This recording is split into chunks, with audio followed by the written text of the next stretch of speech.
All right, you've probably, if you haven't heard about this one, this is a crazy story. Two major retail chains recently announced that they will now carry THC beverages, and it's sparking new conversations about consumer access and what this could mean for the future of cannabis policy.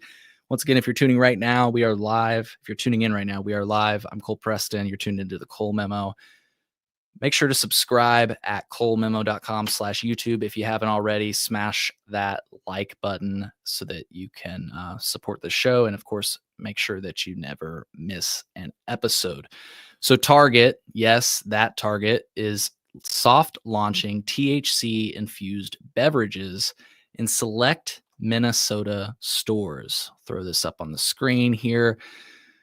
According to company executives and other industry sources, the rollout includes about a dozen different brands that are now available on shelves in 10 locations across the state. And it's a big deal, not just because Target is one of the largest retailers in the country, but I think it signals how quickly cannabis is being normalized in mainstream commerce. You see a place like Target pick this up, and it's like, wow, yeah, I think the cat's out of the bag here. This all comes at an interesting time. So we see some federal lawmakers angling for a ban on cannabis products, and we'll talk about that here on the show in just a minute. We'll be joined by a special guest to do that. This ban at a federal level would target products containing any amount of THC, despite the federal legalization of cannabis products like the ones that are now being sold or will be sold at Target. The lineup of brands being sold includes Birdie, Can, Giggly, High Seltzer, Indeed, Senorita, Stigma, Shirley, Trail Magic, Wonder Wild, and Wink. You're welcome for the free advertising. And I say all those names not to give them free advertising per se, but to point out that what's particularly notable is that Wild and Can are typically found inside Schedule I dispensaries, not in the drink aisle at a big box store. Whether this expands nationally or, whether this expands to other targets, I guess I should say, remains to be seen. But the timing could not be more interesting. In case you didn't know, Minnesota has been ahead of the curve since 2022 when they basically had legislation that codified the Farm Bill at a state level. This effectively means that all edible and beverage products with a total of 5 milligrams of THC per serving and 50 milligrams per package are completely legal and can be sold outside of Schedule I dispensaries. This is something that I'm not aware of many states that have achieved, codifying the sale of cannabis products at normal retail outlets. And so as a result, we've seen cannabis drinks sold inside of liquor stores, traditional retail, movie theaters, and now large grocery stores like Target. I think it's a major sign that the wall separating cannabis and everyday commerce is starting to crack. And I'm curious what you all think about that. Wow, the comments are flowing in. Hawaii says strange things are afoot at the Circle K. They're on Target.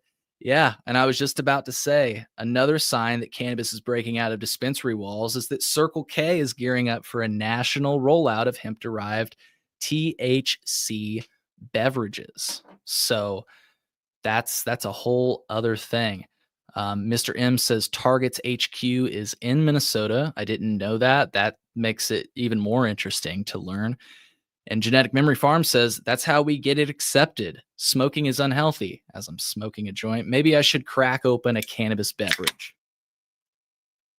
Hell yeah. I recently went to my local gas station and they have these 20 milligram beverages for $3 crazy. And to Cannabis Critique's point, Norby is going to drink 2.5 milligrams and think they're wilding out. Absolutely, dude. Absolutely. And you know what? I am opposed to low dose caps and all that. But what I think will happen if we do something like Minnesota has, where they do have sort of a low dose cap, 5 milligrams per serving. Once you start drinking those 5 milligrams per serving, it's going to be a matter of 2 weeks before you start going, yeah, these dose caps are fucking stupid. I think it's just a matter of time, right? So get our foot in the door, if you will. Cheers. This one has 20 milligrams of THC, 10 milligrams of CBD, and I got it for $3 at a gas station. Bought a fucking 24 pack for $85, which I realize is expensive, But when you consider I've bought another 24 packs of drinks for much more,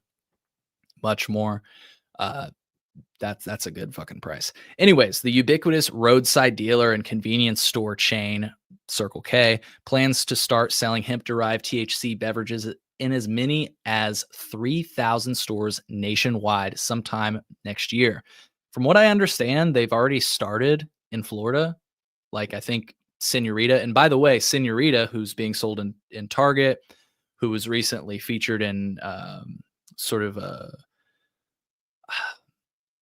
there was a giveaway on the lakefront, and it was a big news story, and Governor Pritzker was asked, "Hey, there's THC drinks just being given away on the lakefront in Chicago. What the hell is going on?" And he's like, "Oh, these hemp people, yeah, this is why we got to crack down on hemp." He didn't say exactly that. What's funny about Senorita is that Senorita is owned by GTI, which is one of the largest cannabis brands, not only in this state, but arguably in the world, one of the only profitable ones. And again, normally you only find GTI's products within Schedule 1 dispensaries. Now you can find them, I guess, on the lakefront and in Target, at least in Minnesota. And now Circle K in Florida. I think I saw a post like that. Cannabis Critique says he's still got a 50 milligram bluff pop in the fridge. Yeah, dude. Me too. I'm saving my 50. I've got one right here, actually. It's warm, but to throw it in the fridge.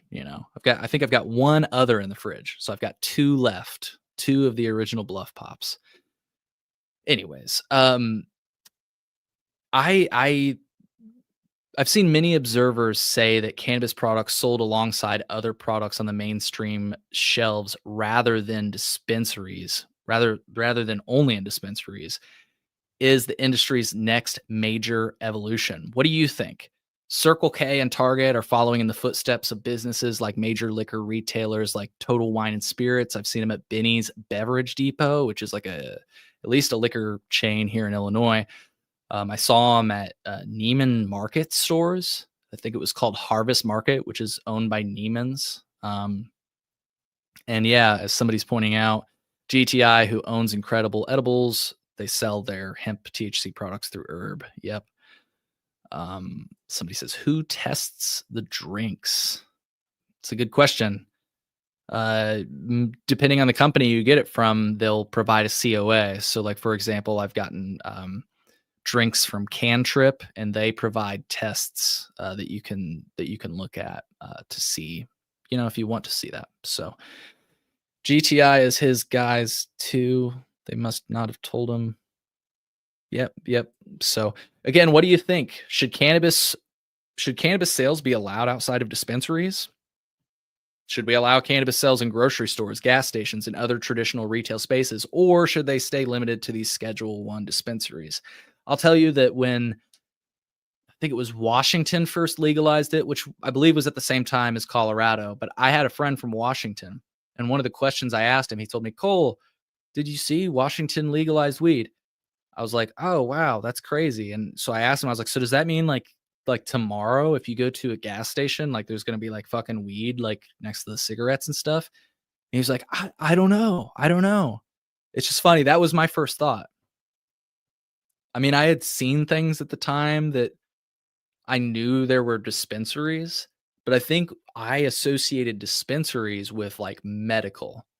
I thought like, oh, if you have a medical card, you go to a dispensary because it's like this curated process, and you have to go there because it's like a medical thing. It's almost like the pharmacy. But I always thought like when it was just legal, it's going to be wherever. And yeah, Birdie says props for stashing the bluff pops aside. I chugged mine. I will say they do have they've rolled out new sodas. They sent shout out to River Bluff. They are a social equity license holder in the state of Illinois. They also sell hemp to finance that operation. From what I understand, they've been on the show in the past.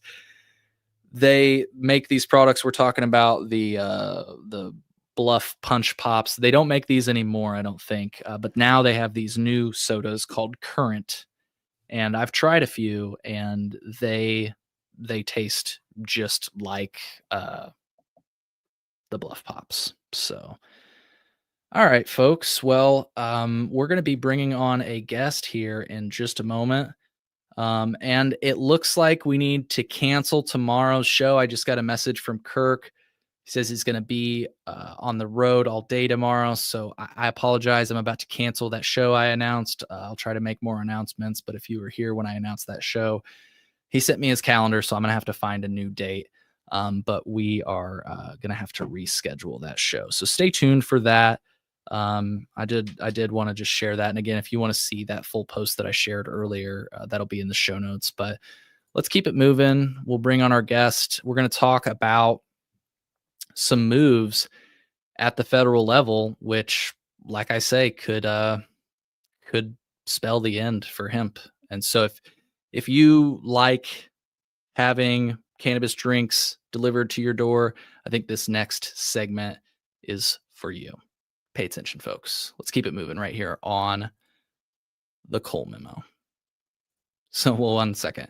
Hawaii Sustainable says, good riddance to bad, rubbish guest anyway. Well, come on. We'll bring him on, and please tune in when he does. I'd love to air any questions that you have, but we're going to keep it moving and bring on our guests. Thanks for tuning in to the Cole Memo.